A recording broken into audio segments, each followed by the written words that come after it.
es el que tiene que ver con equilibrio de cuerpos rígidos. Bueno, vamos a grabar. Recording in progress. Vamos a tener un repaso de los temas que van a entrar en el examen próximo, ¿verdad? Primero vamos a hablar sobre lo que son partículas. Esta primera unidad se divide en dos partes, en el estudio de partículas y en el estudio de cuerpos rígidos. En el estudio de partículas vimos dos cosas, lo que es fuerza resultante y equilibrio de partículas.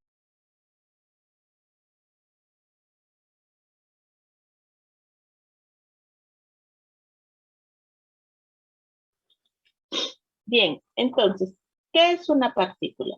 Partícula es una cantidad de masa que no tiene volumen y se representa por un punto. En ese punto pueden estar actuando diferentes fuerzas que pueden entrar y salir de ese partícula, ¿verdad? Entonces, este sistema partícula nosotros lo podemos representar por un sistema equivalente por una sola fuerza y esta es la fuerza resultante. Entonces, acá yo puedo obtener varias fuerzas. F1, F2, F3, F4. Todas estas fuerzas es equivalente a que tenga esta otra fuerza. Entonces nosotros podemos representar esto como la fuerza resultante es igual a la sumatoria de fuerzas sub I, ¿verdad? Según la cantidad de fuerzas que haya. Debe entenderse que es suma vectorial. Cuando nosotros hablamos de suma vectorial, estamos hablando que vamos a usar la ley del paralelogramo. La ley del paralelogramo lo que nos permite es sumar dos fuerzas. En un mismo vértice colocamos una fuerza y después colocamos la otra fuerza. Aquí. Luego lo que se hace es trazar paralelas a cada una de ellas y donde se intersectan, ahí se da lo que es la fuerza resultante. En este caso sale del vértice de ambos y acá. Entonces, si hacemos esto gráficamente, nosotros podemos ver que podríamos medir cada uno de estos vectores y medirlo por escala el vector resultante. O también se puede hacer lo que es el uso de la trigonometría. Porque si ustedes observan, este de acá, tanto este vector como este vector, podríamos hacer que lo que es una aplicación de la ley del paralelogramo, que se llama la regla del triángulo, que es cuando sumamos este vector en la cabeza del otro, ponemos este y el resultado nos va a dar aquí el vector resultante. Como se nos arma lo que es un triángulo, podemos hacer uso de la trigonometría analítica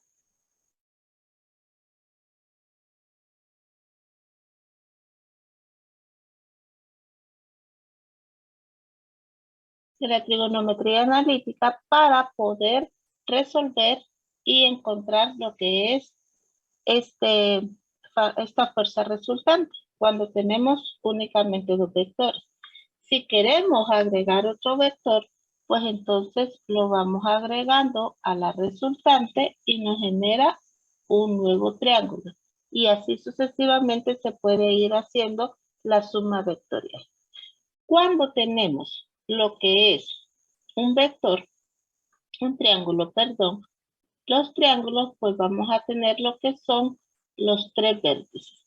Cada uno de estos vértices que vamos a llamar A, B y C. Entonces, a partir de estos triángulos, vamos a tener aquí que cada uno de los lados agarra el nombre de su ángulo opuesto. Y podemos usar la ley de senos, que la ley de senos lo que nos dice es que el seno de A sobre A es la mismo que el seno de B sobre C, sobre B, y es igual al seno de C sobre C. O lo que es la ley de cosenos, que es cuando conocemos lado, ángulo, lado, que nos dice que C al cuadrado es igual a A cuadrado más B cuadrado menos 2 veces AB coseno de C. Y esto se puede reordenar con el lado desconocido. Si usamos A cuadrado es igual a B cuadrado más C cuadrado menos 2BC coseno de ¿quién? Del ángulo del lado que estamos buscando, en este caso A. Y de igual manera se puede hacer para B. Esto se usa para cualquier triángulo. Cuando tenemos triángulos rectángulos, pues usamos el teorema de Pitágoras, que es donde usamos las propiedades trigonométricas del seno, coseno y tangente. El triángulo rectángulo es muy utilizado cuando vamos a utilizar lo que se llama las coordenadas rectangulares. Las coordenadas rectangulares se utilizan en lo que es un plano cartesiano. En este plano cartesiano, nosotros vamos a graficar en un mismo punto de un mismo plano los diferentes vectores que podemos tener, como en este caso, estas diferentes fuerzas que podríamos tener acá. Vamos a ver acá, aquí y acá. Bien, entonces, cuando tenemos varias fuerzas, lo que podemos hacer es descomponer cada una de estas fuerzas en sus componentes rectangulares, partiendo de que tenemos vectores unitarios. Entonces, cada una de estas podemos nosotros descomponerlas en vectores que son paralelos a lo que es los ejes, ¿verdad? Y estos ejes son perpendiculares entre sí. Entonces, cada uno de estos vamos a tener nosotros que parte desde un vector unitario en X o un vector unitario en Y, ¿verdad? Este vector unitario lo que nos dice es que vamos a tener un vector en X y un vector en y cada uno de estos vectores, acá este se le llama I y a este se le llama J. Entonces, una fuerza cualquiera F puede representarse como su componente en X,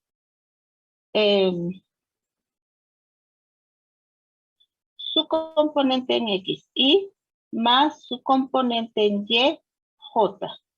Entonces, si tenemos varias fuerzas, podemos entonces representar que la fuerza resultante, que sería la fuerza resultante, nos va a dar como la sumatoria de fuerzas en X, Y, más la sumatoria de fuerzas en Y, J. ¿Cuándo voy a usar componentes rectangulares? Cuando tengo más de dos fuerzas. Si tengo dos fuerzas, ¿puedo usar componentes rectangulares? Sí. En realidad este se usa para cualquier cantidad de fuerzas. Sin embargo, cuando solo son dos vectores, podemos usar la trigonometría, la geometría analítica. Entonces así es la fuerza resultante. ¿Qué es una fuerza resultante? Es una fuerza que es la suma de todas las fuerzas que están presentes en una partícula. ¿Preguntas, muchachos? ¿Comentarios?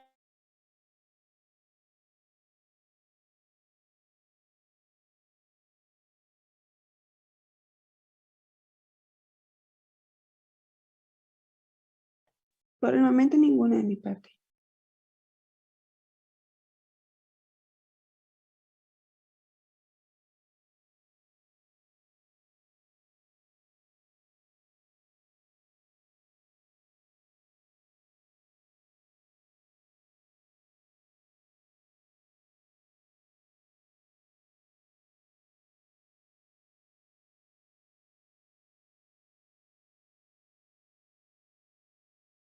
Recording stopped.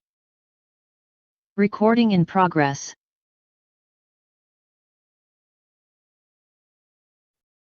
Disculpa chicos porque se fue el internet y bueno, me desconectó.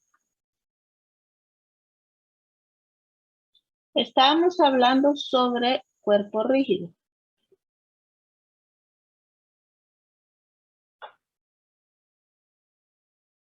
Decíamos que un cuerpo rígido es la unión de varias partículas. Entonces, un cuerpo rígido nos puede formar una estructura de esa índole. Cuando nosotros aplicamos una fuerza sobre un cuerpo rígido, esta fuerza nos va a generar movimientos de traslación. Puede ser a nivel horizontal, a nivel vertical y también nos puede generar un movimiento giratorio, ¿verdad? Entonces aquí, cuando nosotros venimos y vamos a trabajar con cuerpos rígidos, todo el efecto que tenemos aquí, vamos a tener una fuerza resultante en caso de que tengamos esas fuerzas actuando sobre este cuerpo rígido. Entonces, la fuerza resultante va a ser igual a la sumatoria de fuerzas.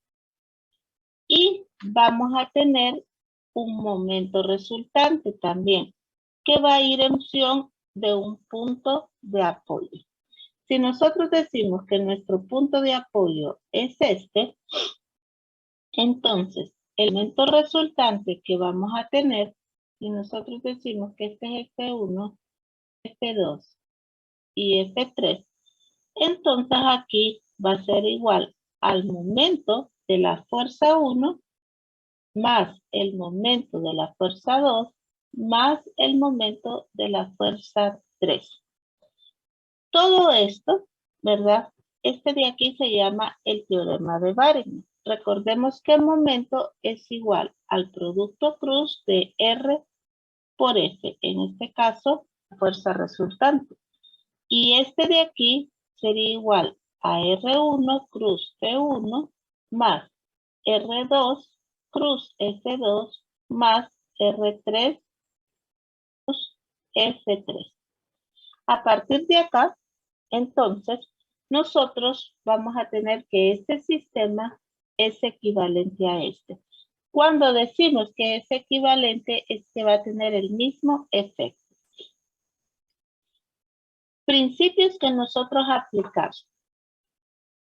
Si nosotros tenemos esta línea de acción, entonces, y venimos y tenemos una fuerza aplicada aquí, un principio muy importante es que vamos a aplicar el principio de transmisibilidad, que dice que el efecto que tiene esta fuerza sobre este cuerpo rígido es el mismo que aplique la fuerza aquí, aquí, aquí o acá. Es decir, si lo aplico a lo largo de nuestro línea de acción, entonces vamos a tener el mismo efecto. Eso es lo que dice el principio de transmisibilidad. Ahora bien, cuando hablamos de cuerpos rígidos, tenemos que tener presente que hablamos de fuerza resultante y de un momento. El momento es el giro. El giro es otro vector y es un vector que es perpendicular al plano que contiene todas las fuerzas, ¿verdad? Eso es un momento. El convencionalismo para las fuerzas manejamos que cuando van en este sentido son positivos. Y si van en sentido opuesto al que está ahí, pues es negativo. Y en el momento tenemos que el giro antihorario se supone que es positivo. Para calcular un momento con respecto a un punto, es el producto brazo, cruz, F. Cuando hablamos de la magnitud de ese momento, entonces esto se convierte en RF, seno del ángulo entre ambos. Es decir, si este es R y este es F, entonces este ángulo es el ángulo teta, ¿verdad? ¿Cuándo vamos a tener un momento máximo? Si tenemos R y F que se mantienen los mismos. El momento máximo se va a dar cuando el seno de teta sea máximo, que el valor es 1. Entonces, vamos a tener un momento máximo cuando tenemos dos R y F que son los mismos, cuando R es perpendicular a F. Por eso nosotros, cuando vimos la presentación de este tema, vimos el ejemplo de la llave cruz cuando se aplica a que vamos a cambiar una llanta.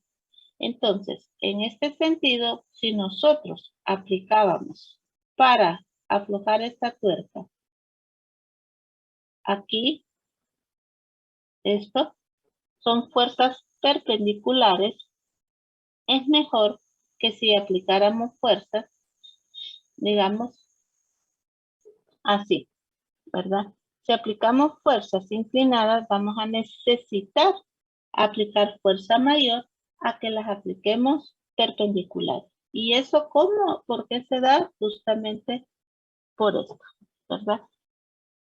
Cuando hablamos de sistemas equivalentes, aquí es porque la fuerza resultante es igual a la sumatoria de fuerzas. Y cuando hablamos de equilibrio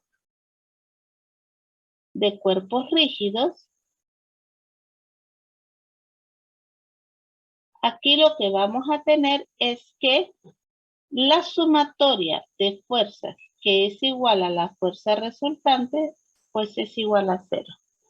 Y la sumatoria de momentos con respecto a un punto que es igual al momento resultante de todas las fuerzas, también va a ser igual a 0.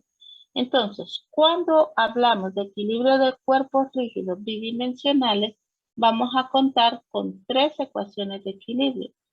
Sumatoria de fuerzas en X igual 0, sumatoria de fuerzas en Y igual a 0, y sumatoria de momentos en cualquier punto igual a 0. Por tal razón, vamos a tener que un cuerpo va a estar estáticamente determinado cuando tiene 3 incógnitas de las reacciones. Las fuerzas externas, todo cuerpo rígido se apoya en algo y ese algo nos va a generar siempre una reacción aplicando la tercera ley de Newton. Entonces, es ahí cuando entramos a lo que llamamos las reacciones. Todo cuerpo rígido se va a apoyar en algo y ese apoyo en el que está reposando va a generar una reacción. Entonces, básicamente vamos a tener 3 tipos de apoyo. Primero, un apoyo móvil. Un apoyo móvil es aquel que puede ser una superficie lisa, puede ser un apoyo deslizante, ¿verdad? Entonces, aquí vamos a tener que solo vamos a tener una reacción y esa reacción va a depender del tipo de apoyo, porque si vamos a conocer la dirección.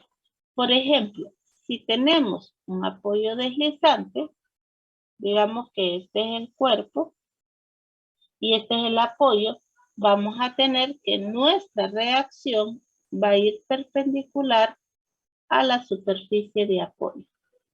Si tenemos un eslabón sobre una superficie lisa, ¿verdad? Con fricción, entonces mi reacción va a venir perpendicular a la superficie de apoyo. Pero si tenemos, por ejemplo, una ranura en el cual está un eslabón, que este tiene un movimiento de esta índole, entonces nuestra reacción va a venir perpendicular a donde está la ranura, ¿verdad? Estos son diferentes tipos de apoyo móvil. Tenemos una incógnita porque conocemos la dirección de la fuerza. La dirección de la fuerza o de la reacción se conoce. Bien, ahora tenemos apoyos articulados. Un apoyo articulado usualmente se representa de esta manera. Cuando tenemos un apoyo articulado, nosotros no conocemos la dirección de la reacción. No la conocemos. Entonces tenemos dos incógnitas. La magnitud y el ángulo en que está actuando. Ahora, esta la puedo descomponer en dos fuerzas, que es RY y RX. De igual manera, sigo teniendo dos incógnitas. Y por último, tenemos los apoyos fijos, que básicamente es un apoyo empotrado, ¿verdad? Aquí lo que vamos a tener es que en esta sección donde está empotrado, voy a tener mis tres reacciones. Mi reacción en Y, mi reacción en X, es decir, tengo una reacción que desconozco la magnitud y la dirección. Y adicional, voy a tener un giro. Aquí en un solo apoyo, que es el apoyo fijo, me restringe los tres tipos de movimiento, ¿verdad? Transversal y rotacional. Que para mantener un cuerpo rígido bidimensional en movimiento, tenemos que limitar estos tres tipos de apoyo. Ahí, en resumen, esta es la teoría de todo lo que vimos en esta primera unidad. Y luego están los ejercicios que desarrollamos en el transcurso de la clase. Bien, muchachos. ¿Preguntas? ¿Desean que desarrollemos un ejercicio en particular de los que han estudiado y se han trabado o algo que han visto y desean que lo ampliemos? Los escucho. Ingeniera, ¿Sí? ¿cree que podamos hacer uno de los ejercicios del capítulo 4 que son con resorte? Consígame uno y me dice, voy a abrir el libro para buscarlo. El 456. 456. Recording stopped. Déjenme abrir el libro.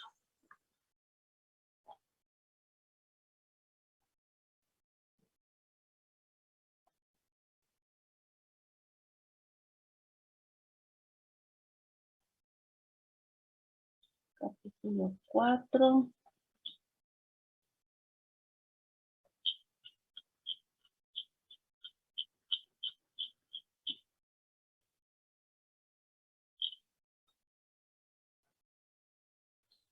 Cinco, 6 me dijo. Sí, o el 55. Pero me llevan dos cerca. Ok, ya lo encontré.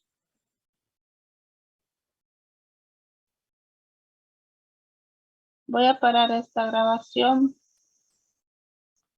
para que quede la teoría en un solo, ¿cómo se llama? En un solo archivo.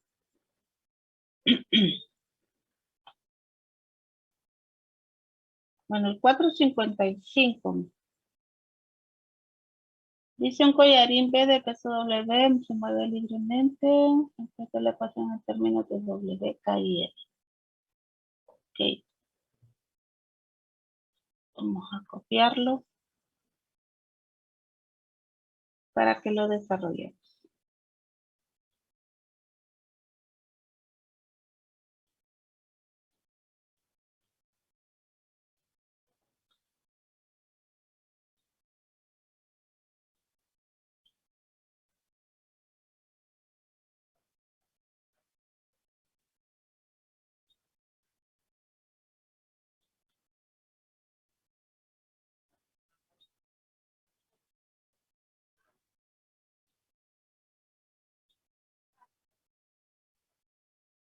Ay, no. Me traba esto.